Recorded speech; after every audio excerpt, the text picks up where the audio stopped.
आता पाहूया टॉप 9 राजकीय बातम्या।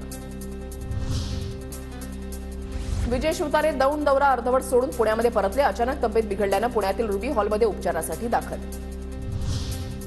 दीपक केसरकर आणि खासदार राहुल शेवाळेंनी पुण्यामधील रुबी हॉल क्लिनिकमध्ये घेतली शिवतारेंची भेट। शिवतारेंची प्रकृती ठीक नसल्याची केसरकरांची माहिती, तर राजकीय चर्चा झाली नसल्याचं केसरकरांचं स्पष्टीकरण।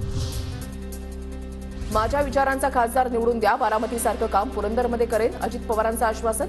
गुंजवणीचं पाणी आणण्यासाठी पुढील बजेटमध्ये निधी देण्यासही अजित पवारांकडून आश्वासन।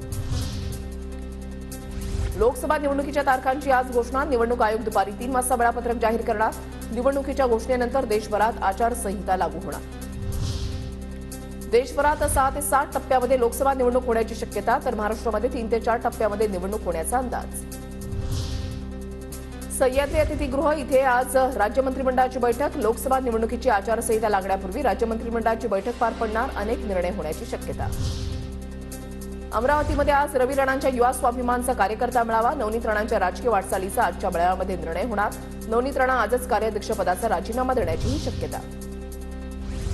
दिल्लीमधील काँग्रेस नेते शरद पवारांची भेट घेणार। मुंबईमध्ये पवारांच्या सिल्व्हर ओक निवासस्थानी राजकीय घडामोडींना वेग।